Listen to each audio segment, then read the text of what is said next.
kamu motong ayam harus sekaligus shred jadi. Jangan sampai nyuwun sewu 2 kali. Jangan-jangan misalnya gini, ayam tak potong pas ke kiri separuh, ya ke kiri separuh apa hulkumnya. Pak Arifin datang, assalamualaikum Gus Pak, waalaikumsalam, terus santai jagungan dulu. Jagungan sampai besoknya itu nggak meneruskan. Bareng-bareng malah salam, ingat lagi loh ayam saya ini. Ketika saya teruskan ini, potensi ayam ini sudah mati atau sudah hidup yang ini masih mazhab Syafi'i loh ya. Atau sudah hidup yang sudah tidak normal. Artinya apa? Penyembelian kedua yang mengeksekusi tadi sebenarnya mengeksekusi barang mati. Yang penyembelian pertama tidak bisa dikatakan penyembelian karena tidak sampai mati. Penyembelian kedua berstatus setengah mati. Nah, kalau seperti itu maka haram.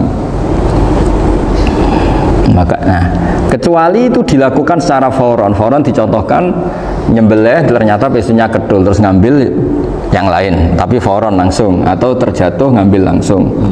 Ya, itu boleh karena ditoleransi. Tapi kalau kalam ajnabi kata tadi mohon Pak Arifin, seperti Pak Arifin alhamdulillah sehat. Jaminan mau rawuh dari ayamnya asem mana? Ini harus sebar. Ini orang ngawur betul. Jadi, nah itu sarah. Bicara sampai detail itu sarah. Jadi ada sekian kemungkinan. Jadi ya, jadi termasuk yang diandaikan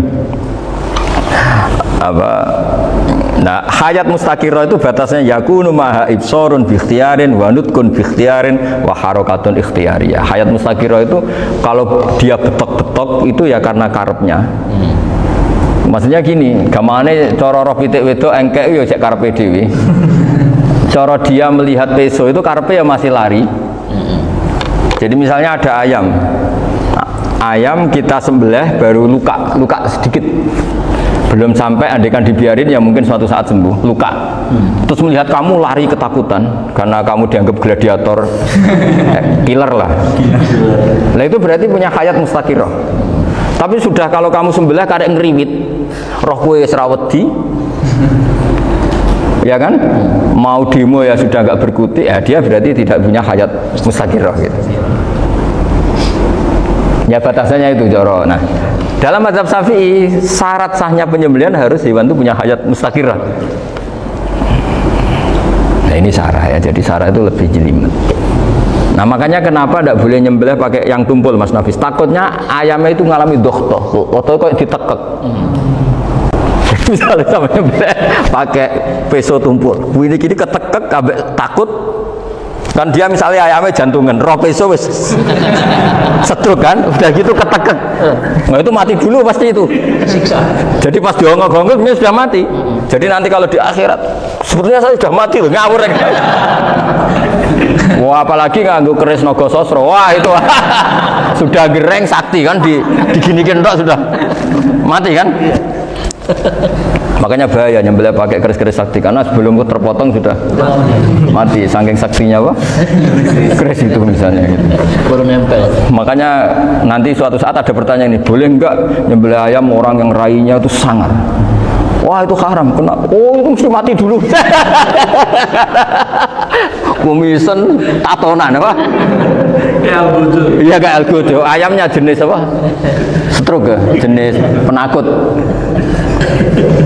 Pas mau disembelih udah mati. Jadi hati-hati ya nyembelih ayam. Jadi kalau orang kampung Pak Arifin ya, orang kampung mudin kampung. Mungkin kalau orang kota sudah nyuwun sewu gak peduli. Kalau orang kampung itu apa itu Pak Arifin? Kalau nyembelih jago itu sampai apa itu? Ilatnya dikeluarin dong. Oh iya. Apa ya? Iya karena takutnya katanya beberapa yang kaget itu kelek apa? Ketelan. Iya ketelan ya. Ketelan. Itu ya ada kearifan gitu, tapi ya terlalu ya menyiksa ayam. Tapi memang potensi katanya Pak Arifin. Katanya yang ahli-ahli itu ya. Jadi kalau dia jago ya mau disembelih, saking takutnya itu. Kalau orang Jawa kalau takut kan yang ngelek idu ya. Orang Jawa loh ya, itu kalau orang takut kan kadang apa kayak nah ayam itu nak ketakut kadang ininya terus apa lidahnya masuk akhirnya pas disembelih ini nggak kena. Nah, makanya terus banyak mudin yang punya ikhtiar tadi. Pernah lihat Pak yang ayam jago itu ilatnya di ya itu ya tidak wajib, cuma tidak bisa kita salahkan. Tapi kata penyembelih yang lain tak tanya eksekutor yang lain, pokoknya rodok itu penegus. Iku seraiso. Saya belum pernah nyembelih ayam karena ini kan selain nggak profesi saya juga nggak mentolonan saya. Tapi ini beberapa kefiah ya, yang penting kita tahu ilmunya. Yang paling pokok itu qatul khulqum wal mari. Ya kira-kira dalan sing digo nafas sama digo makanan tadi. Ya tapi itu tadi caranya semua itu harus mengalami atau masih punya hayatun mustaqirah. Nah, takutnya dalam konteks nyembelih yang apa tadi? Saya bilang separuh tadi. Separuh. Itu jamnya normal enggak? Itu sudah jam 11 ini.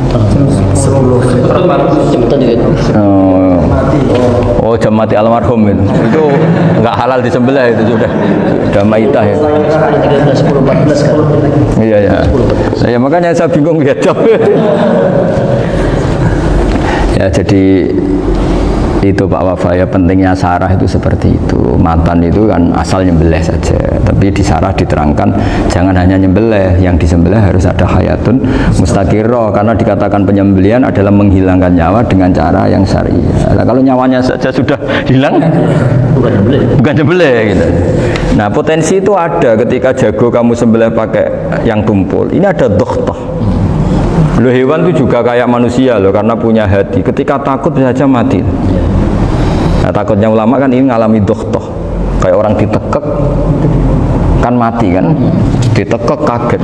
Contoh gampang gini, orang ditekek perempuan kemungkinan mati itu kecil, karena murni hanya ngalami pernafasan. Tapi nak ditekek wong gagah tatonan kan terus dua reaksi tubuh. Takut sama gak bisa bernafas, itu kan lebih cepat apa? Mati. Kira-kira kan gitu. Lah ini sudah takut dongok-dongok itu kan nyiksa.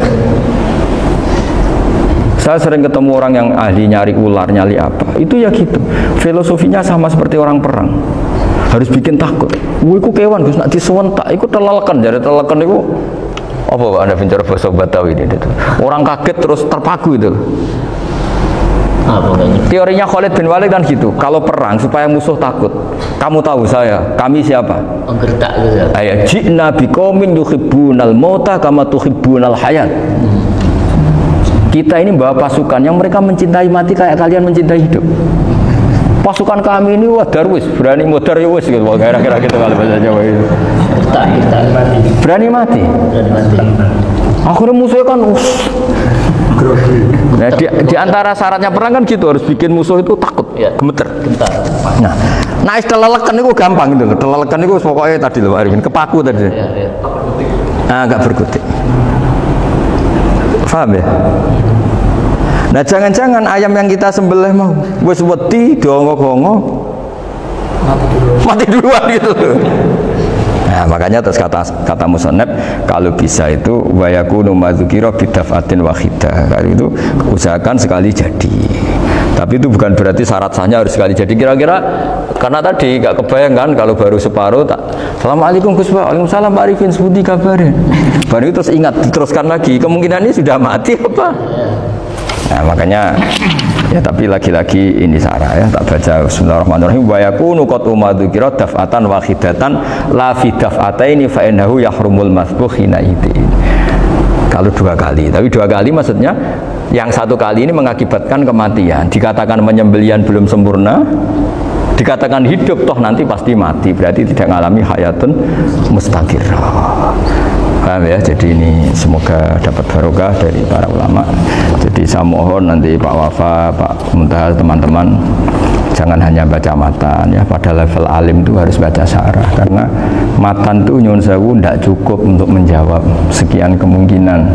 Nah, syarah itu sono fardul masalah ya Pak Arifin ya, mengandaikan masalah meskipun belum terjadi ya pengandaian, sehingga nanti kalau terjadi kalau militer itu apa? A, B ya? Alternatif gimana? Kalau strategi itu kan ada sekian A, B, C. Kalau A gagal B sudah siap. B sudah siap, oh militer. Jadi kalau masuk surga pintu satu nggak bisa, itu kedua. Lewat teras Gus. Ini sembrono. Pergi Al-Fatihah. Bismillahirrahmanirrahim. Shiratal mustaqim shiratal ladzina an'amta 'alaihim ghairil maghdubi 'alaihim waladdallin. Pun ya,